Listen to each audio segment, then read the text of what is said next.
नमस्कार, मैं हूं सत्यपाल और आप देख रहे हैं CWB हिंदी न्यूज। शक संवत 1946 विक्रम संवत 2081 आज फाल्गुन मास के शुक्ल पक्ष की द्वितीय तिथि और दिन शनिवार है। तदनुसार अंग्रेजी तारीख 1 मार्च सन 2025। सबसे पहले आज की सुर्खियां। हरियाणा में हिसार समेत 12 जिलों में भारी ओलावृष्टि, पानीपत में तेज बारिश तो वही कांगड़ा में बादल फटा। लैंडस्लाइड से कुल्लू मनाली नेशनल हाईवे हुआ बंद।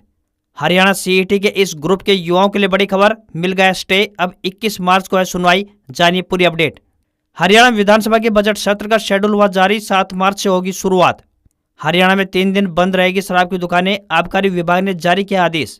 सरकारी नौकरी अपडेट, ड्राइवर के 2756 पदों पर भर्ती, 10वीं पास को मौका, एज लिमिट 40 साल, बताएंगे पूरी खबर। हरियाणा के इन 14 जिलों में हो रहा है अवैध खनन, सरकार को भेजी 55 थानों की रिपोर्ट, बताएंगे पूरी अपडेट। EPFO का बड़ा फैसला, अब मिलेगा PF पर इतना ब्याज। सरकारी नौकरी अपडेट, इंडियन कोस्ट गार्ड में 300 पदों पर भर्ती के लिए आवेदन की तारीख बढ़ी, अब 3 मार्च तक कर सकते हैं अप्लाई। चैंपियंस ट्रॉफी, बारिश के कारण ऑस्ट्रेलिया अफगानिस्तान मैच बेनतीजा, दोनों को एक एक अंक मिला। ऑस्ट्रेलिया 16 साल बाद सेमीफाइनल में पहुंचा। और बाबा खाटू श्याम का फाल्गुन मेला, संध्या आरती में उमड़े भाग, रिंगस से खाटू श्याम तक बिछाया गया कारपेट, 400 CCTV कैमरों और 6 ड्रोन से निगरानी। और अब खबरें विस्तार से।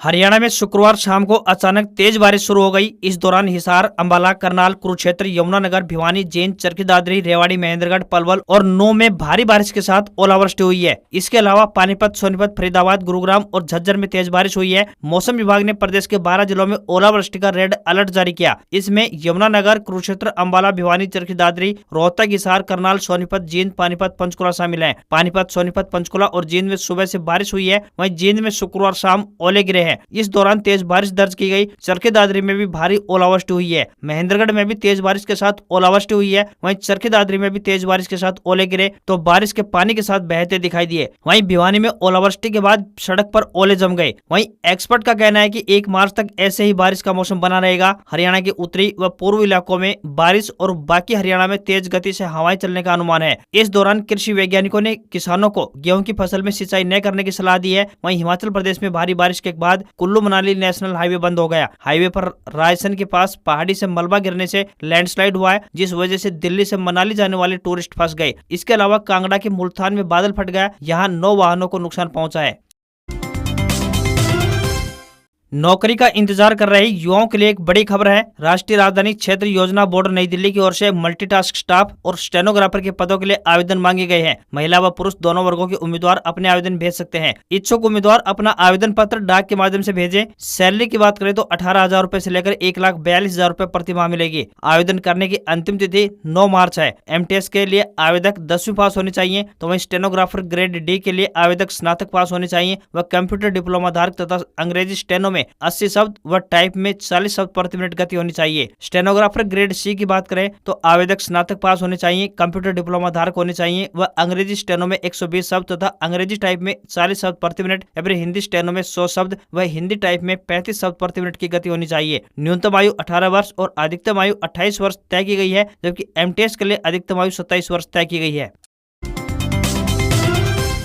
हरियाणा विद्यालय शिक्षा बोर्ड भिवानी द्वारा कक्षा 10वीं और 12वीं की वार्षिक परीक्षाओं का आयोजन किया जा रहा है। बोर्ड द्वारा नकल रहित सफल परीक्षा आयोजन के बड़े बड़े दावे किए गए थे, लेकिन जमीनी हकीकत कुछ और ही बयां करती हुई दिखाई दी। वीरवार को कक्षा 12वीं का पेपर परीक्षा शुरू होने के कुछ ही मिनटों बाद आउट हो गया था, तो वहीं 10वीं कक्षा की परीक्षा का पेपर भी कुछ ही मिनटों बाद आउट होता हुआ दिखाई दिया। हरियाणा विद्यालय शिक्षा बोर्ड भिवानी की कक्षा 10वीं की वार्षिक परीक्षाएं शुक्रवार से प्रारंभ हो चुकी है। पहले ही दिन गणित विषय का पेपर था, लेकिन परीक्षा शुरू होने के 15 मिनट बाद ही पेपर आउट हो गया। पुनाना के LDM पब्लिक स्कूल में बनाए गए परीक्षा केंद्र से पेपर आउट हुआ। इस दौरान कुछ युवक नकल कराने के लिए परीक्षा केंद्रों की दीवारों पर चढ़े हुए नजर आए। इससे पहले गुरुवार से कक्षा 12वीं की वार्षिक परीक्षा प्रारंभ हुई थी। पहले दिन इंग्लिश विषय का पेपर था, लेकिन परीक्षा शुरू होने के 15 मिनट बाद ही पेपर आउट हो गया था। नूंह और पलवल जिले के परीक्षा केंद्र से पेपर आउट होने का मामला सामने आया था। इसके बाद पलवल के एक परीक्षा केंद्र पर परीक्षा रद्द कर दी गई है।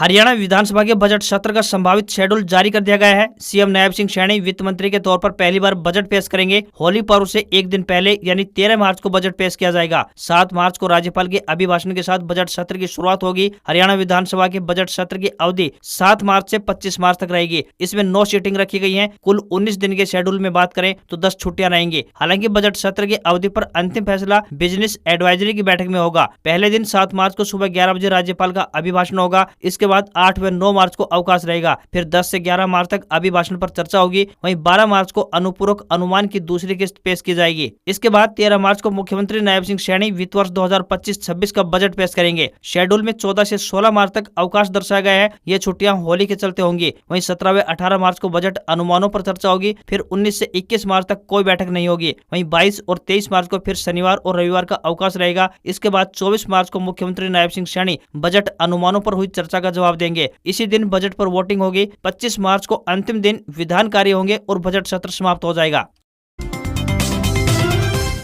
हरियाणा में निकाय चुनाव को लेकर एक बड़ी खबर सामने आ रही है। इन चुनाव को देखते हुए राज्य में 3 दिन शराब की दुकानें बंद रहेंगी। जिन जिन जगहों पर चुनाव होने हैं वहां 1, 2 और 12 मार्च को शराब की दुकानें पूरी तरह से बंद रहेंगी, क्योंकि निकाय चुनाव के चलते ये दिन ड्राई डे के रूप में मनाए जाएंगे। इस संबंध में सरकार की ओर से आदेश जारी कर दिए गए हैं। आबकारी विभाग की ओर से जारी आदेश में कहा गया है कि नगर निकाय क्षेत्रों जहाँ चुनाव होने हैं से 3 किलोमीटर की दूरी पर स्थित सभी शराब की दुकानें, बार और पब मतदान से एक दिन पहले, मतदान के दिन और मतगणना के दिन बंद रहेंगे। बता दें कि निकाय चुनाव के लिए हरियाणा में 2 मार्च को वोटिंग होगी और 12 मार्च को चुनाव परिणाम घोषित होगा। आबकारी विभाग की ओर से जारी आदेश में स्पष्ट कहा गया है कि प्रदेश में सभी शराब लाइसेंस धारकों को इस संबंध में सूचना दे दी गई है। ऐसी स्थिति में नगर निकाय के क्षेत्रों में स्थित शराब की दुकानें, होटल, रेस्तरां, पब और शराब बेचने वाले या फिर परोसने वाले अन्य प्रतिष्ठानों को 1 मार्च, 2 मार्च और 12 मार्च को शराब बेचने या परोसने की परमिशन नहीं होगी। यदि कोई विभाग के आदेश की अवहेलना करता हुआ दिखाई दिया तो उसके खिलाफ सख्त कार्रवाई अमल में लाई जाएगी। ऐसे शराब लाइसेंस धारकों का लाइसेंस रद्द कर दिया जाएगा।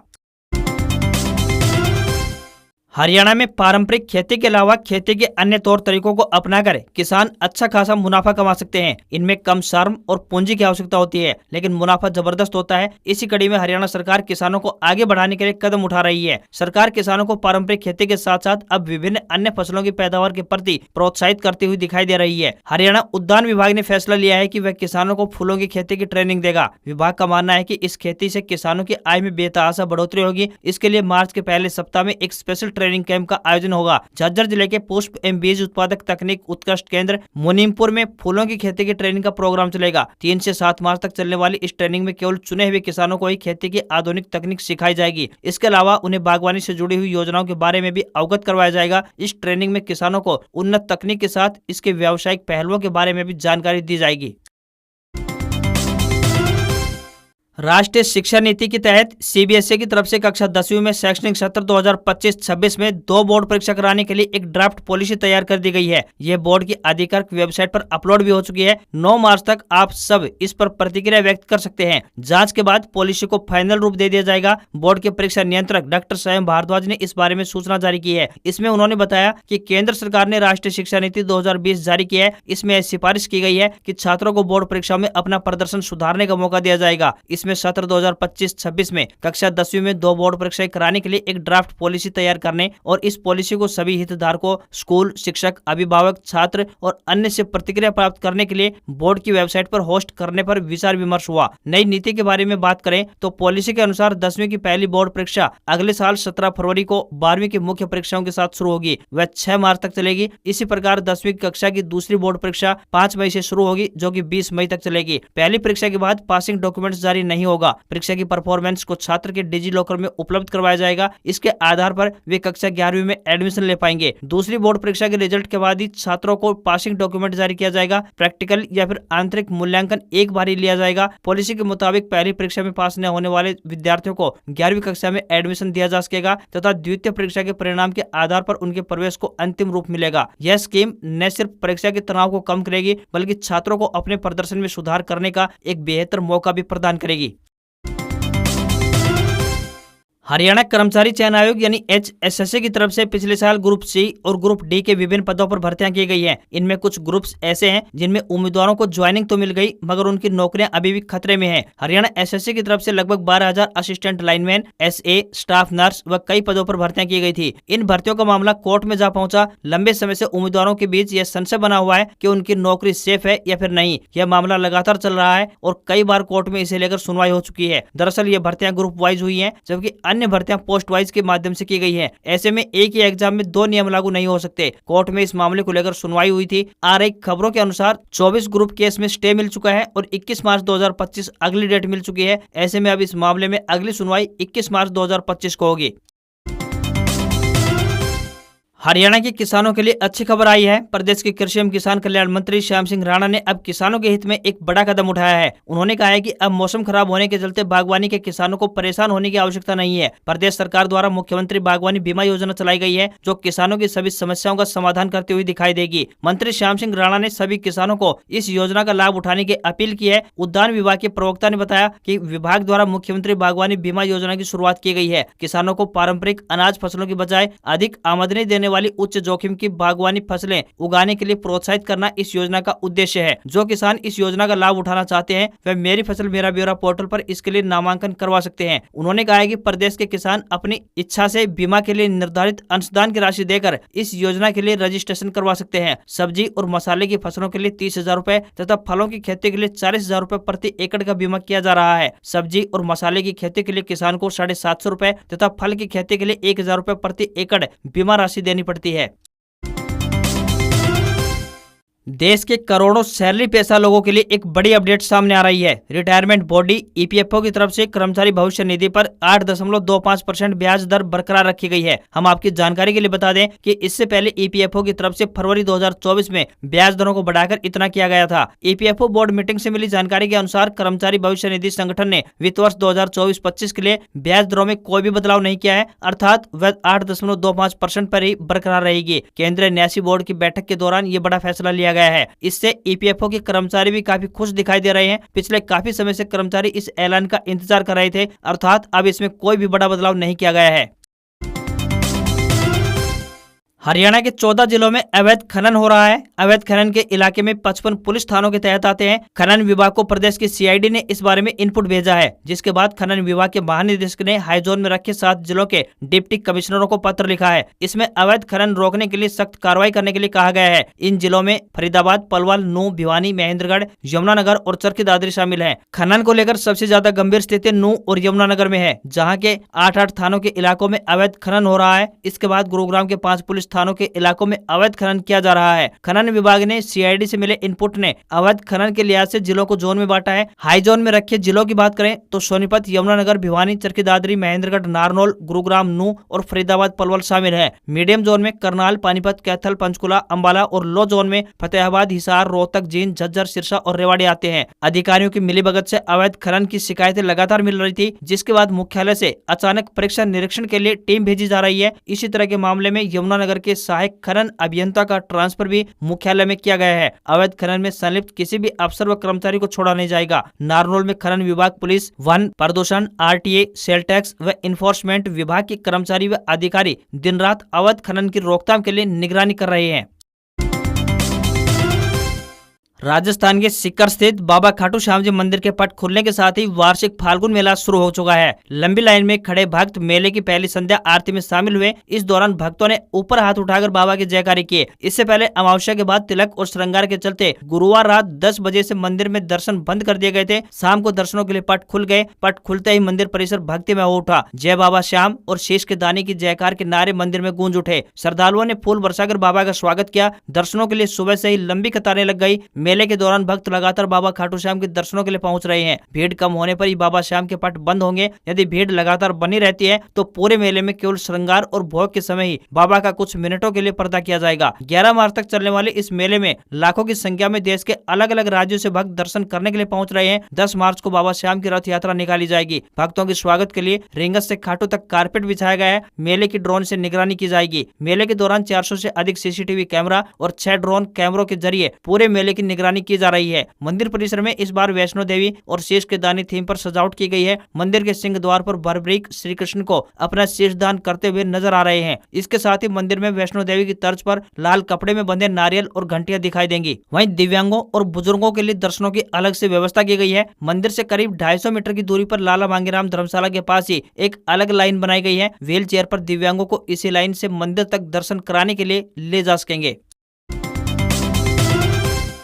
अमेरिकी राष्ट्रपति डोनाल्ड ट्रंप और यूक्रेन के राष्ट्रपति वोलोदिमीर जेलेंस्की के बीच व्हाइट हाउस में शुक्रवार देर रात 10:30 बजे हुई बातचीत तीखी बहस में बदल गई। यूक्रेन जंग पर करीब 45 मिनट की बातचीत बहुत शांति के साथ प्रारंभ हुई, लेकिन बाद में कई ऐसे मौके आए जब दोनों नेता एक दूसरे की तरफ उंगली दिखाते हुए नजर आए। बहस शुरू हुई उपराष्ट्रपति जीडी वेंस के जेलेंस्की पर लगाए आरोप के साथ। उन्होंने कहा कि जेलेंस्की अमेरिका की मदद के प्रति शुक्रगुजार नहीं है, उन्होंने अमेरिका का अपमान किया है। यहाँ से बातचीत का रुख ही बदल गया। कभी ट्रंप फटकार लगाते तो कभी जेलेंस्की तेज आवाज में बोलते हुए दिखाई दिए। व्हाइट हाउस के इतिहास में ऐसा पहली बार हुआ कि जब दो राष्ट्राध्यक्ष की चर्चा इतने तनाव भरे माहौल में हुई। इसके बाद ट्रंप ने कई बार जेलेंस्की से कहा कि आप कोई भी डील करने की स्थिति में नहीं है, आप तीसरी वर्ल्ड वार की संभावना के साथ जुआ खेल रहे हैं, या तो आप डील करें या हम इस समझौते से बाहर हो रहे हैं। नाराज जेलेंस्की बातचीत से उठे और तेज कदमों से बाहर निकलकर अपनी काली SUV में बैठकर होटल के लिए रवाना हो गए। दरअसल दोनों नेताओं के बीच मिनरल्स को लेकर डील होनी थी, लेकिन यह बातचीत कैंसिल हो गई। रात करीब 10 बजे जब जेलेंस्की ट्रंप से मिलने व्हाइट हाउस पहुंचे थे तो ट्रंप ने दरवाजे तक आकर उनका स्वागत किया, साथ ही दोनों नेताओं ने हाथ भी मिलाया।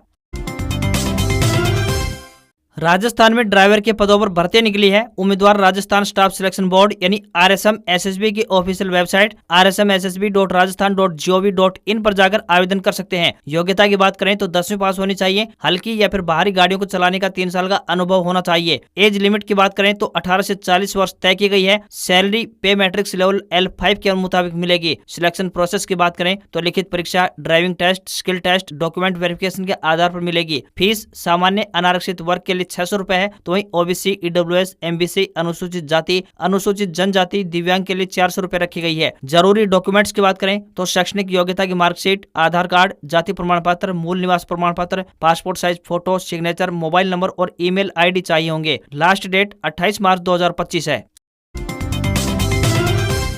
हफ्ते के आखिरी कारोबारी दिन सेंसेक्स में 1414 अंकों की बड़ी गिरावट देखने को मिली। ये 73,198 के स्तर पर क्लोज हुआ। निफ्टी भी 420 अंक गिरकर 22,124 के स्तर पर बंद होता हुआ दिखाई दिया। सेंसेक्स के 30 शेयरों में से 29 में गिरावट और केवल एक यानी HDFC बैंक में तेजी दिखाई दी। निफ्टी के 50 शेयरों में से 45 में गिरावट और केवल 5 में तेजी बनी रही। इन्फोसिस, भारतीय एयरटेल, ICICI बैंक, TCS और महिंद्रा एंड महिंद्रा ने बाजार को नीचे गिराया, जबकि HDFC बैंक ने बाजार को संभालने की कोशिश की। वहीं एशियाई बाजारों में कोरिया का कोस्पी 3.39% गिरकर बंद हुआ। वहीं हांगकांग के हैंगसेंग में 3.28% और चीन के संघाई कंपोजिट इंडेक्स में 1.98% की गिरावट देखने को मिली। 10 ग्राम 24 कैरेट सोने के दाम 1537 रुपए गिरकर 84,056 रुपए पर आ गए हैं, तो वहीं 1 किलोग्राम चांदी की कीमत 1,568 रुपए गिरकर 93,480 रुपए पहुंच गई है। दिल्ली में 10 ग्राम 22 कैरेट सोने की कीमत 79,750 रुपए और 10 ग्राम के ही 24 कैरेट सोने की कीमत 86,990 रुपए पहुंच गई है। आज खबरों में इतना ही। देखते रहिए आपका अपना हरियाणा का सबसे बेहतरीन news channel CWB Hindi news. नमस्कार। इसी आशा के साथ आपका दिन शुभ रहे।